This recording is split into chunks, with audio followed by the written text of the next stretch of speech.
Hello everyone, welcome to another video. और आज हम लोग डिस्कस करेंगे फर्स्ट इन्फॉर्मेशन रिपोर्ट या एफआईआर और कैसे दिखती है एफआईआर, क्या होती है, क्या उसके कंटेंट्स होते हैं। तो यहाँ पर आप लोगों के पास एक मेरे एफआईआर है और इस एफआईआर का जो पहला पेज है वो मैं आप लोगों को दिखा रहा हूँ। इसमें सबसे ऊपर राइट में टॉप पर जो लिखा हुआ है एनसीआरबी, ये इसका मतलब होता है नेशनल क्राइम रिकॉर्ड्स ब्यूरो।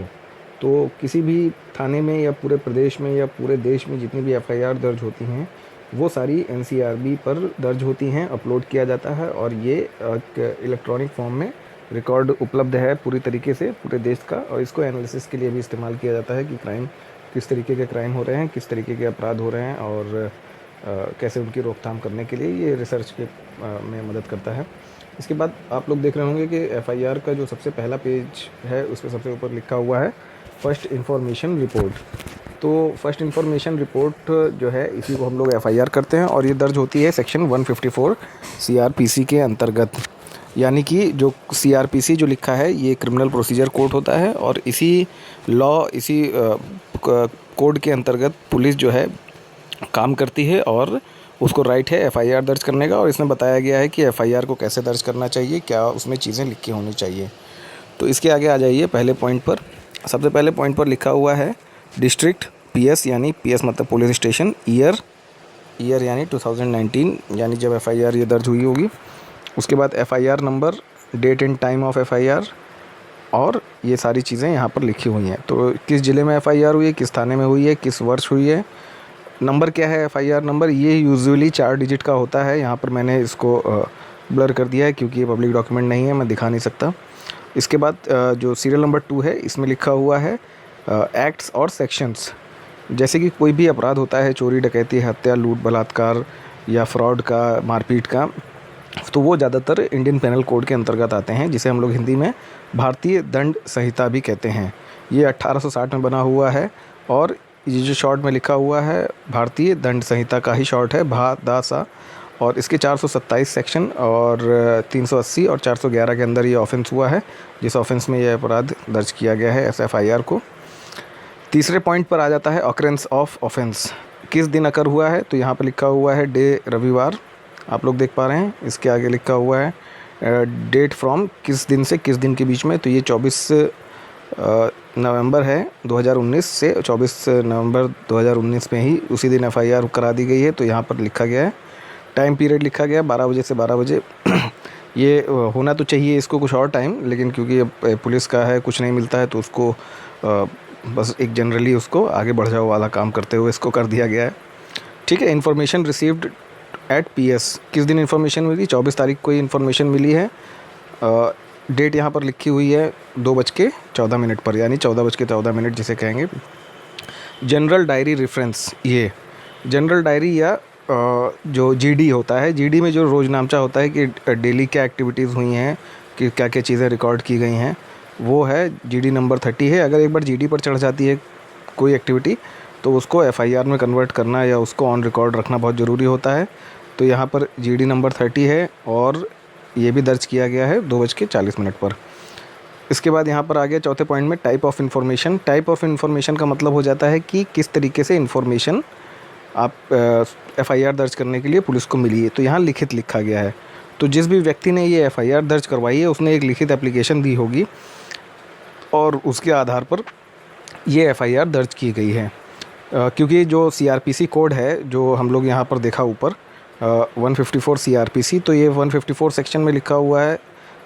इसमें और भी ये भी बताया गया है 154 में कि कोई भी व्यक्ति जो लिखने में असमर्थ हो वो अपने मौखिक रूप से भी इन्फॉर्मेशन दे सकता है। इसलिए यहाँ टाइप ऑफ इन्फॉर्मेशन में लिखित लिखा है, क्योंकि लिखित सूचना प्राप्त होगी। आगे मैं दिखाऊंगा आप लोगों को कि यार लिखित चीज़ क्या चीज़ थी वो। Place of occurrence, direction and distance from police station या पीएस।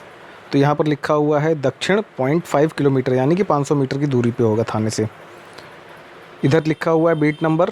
बीट नंबर होता है हर थाने में जो भी एरिया बटे होते हैं थाने के अंतर्गत, छोटे छोटे एरिया बांट दिए जाते हैं और एक सब इंस्पेक्टर रैंक का अधिकारी उस एरिया का इंचार्ज होता है, उसे एक बीट कहा जाता है।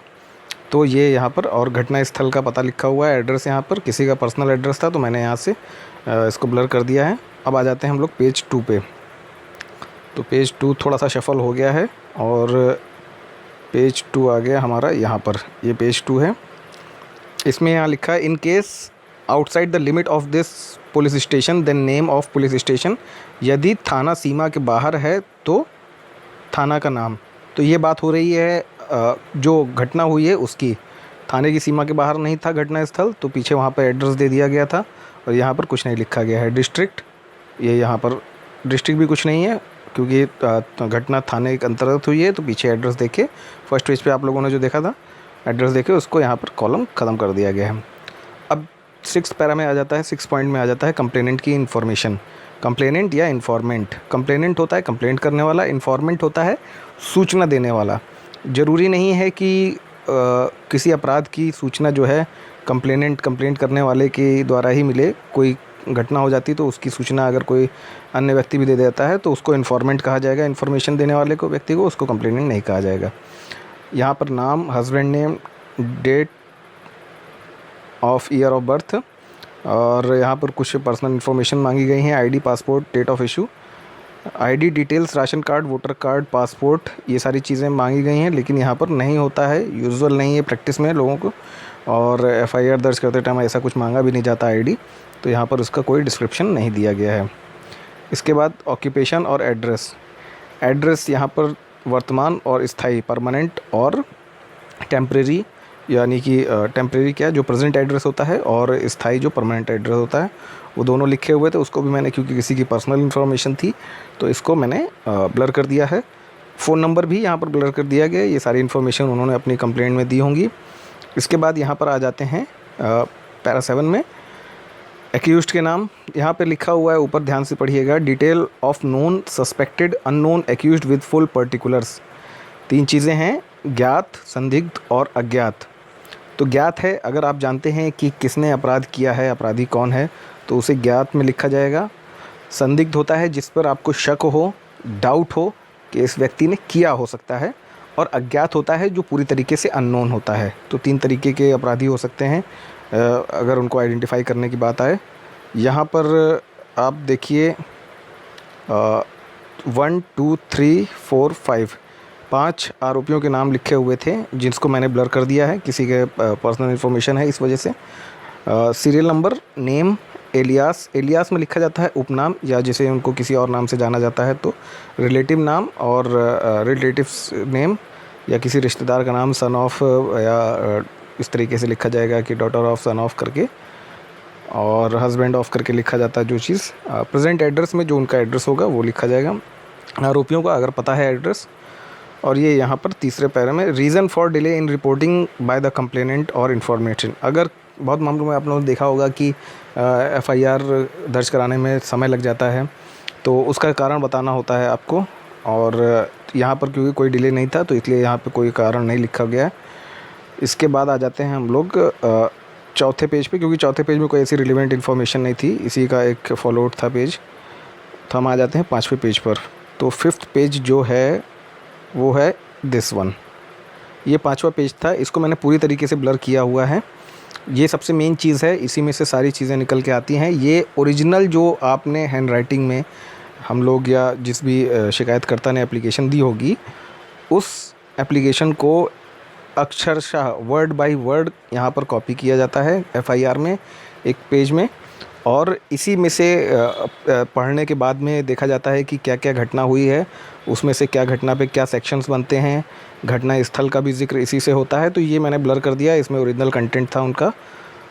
ये एक पेज इंक्लूडेड ज़रूर होता है, जो लिखित, जो वहाँ पर हम लोगों ने पहले पेज पे देखा था कि टाइप ऑफ इन्फॉर्मेशन क्या है, तो वो लिखित थी, तो वही ये लिखित इन्फॉर्मेशन होती है। इस तरीके से पूरा ब्लर है अभी। इसके बाद 5वें के बाद 6ठे पेज पे आ जाते हैं हम लोग। 6ठे पेज पर जो इम्पोर्टेंट चीज़ है वो है यहाँ पर डायरेक्टेड नेम ऑफ आईओ, जांच अधिकारी का नाम। तो ये धर्मेंद्र कुमार सोनकर, ये जांच अधिकारी हैं जो, और इन्हें इन्वेस्टिगेटिंग ऑफिसर भी कहा जाएगा।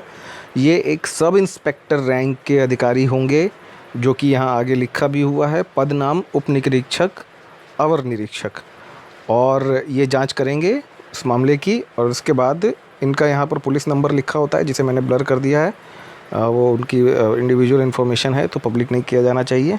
इसके बाद नीचे यहाँ पर जिस पुलिस स्टेशन में ये मामला दर्ज हुआ है, उस पुलिस स्टेशन के इंचार्ज का signature of officer incharge police station, थाना प्रभारी के हस्ताक्षर। तो ये धीरज कुमार शुक्ला इंस्पेक्टर रैंक के अधिकारी थे, जिनकी मौजूदगी में ये एफआईआर दर्ज की गई है और उनके हस्ताक्षर हो जाते हैं। क्योंकि ये इंटरनेट कॉपी है तो इसमें किसी के हस्ताक्षर नहीं है, कंप्लेनेंट के भी हस्ताक्षर होते हैं।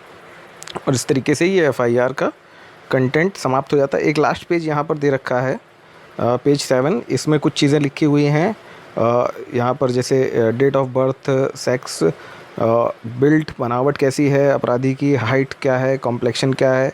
तो ये सब सारी चीज़ें होती हैं उनको चिन्हित करने के लिए कि किसी अपराधी को नाम और उसके पते के सिवा भी उसकी फ़िज़िकल आइडेंटिटी क्या है। यहाँ पे जैसे मैंने 5 आरोपियों का बताया था आपको पेज 2 पे, पेज 3 पे यहाँ पर 5 आरोपियों में लिखा गया है, पहला पुरुष है, दूसरी महिला है, तीसरा पुरुष है, चौथा और पाँचवा महिला है। तो इनका कॉम्प्लेक्शन, बिल्ट और ये सारी चीज़ें इसमें डिस्क्रिप्शन में होनी चाहिए, क्योंकि बहुत लंबा प्रोसेस होता है तो पुलिस अक्सर इसको एग्जम्प्ट कर देती है।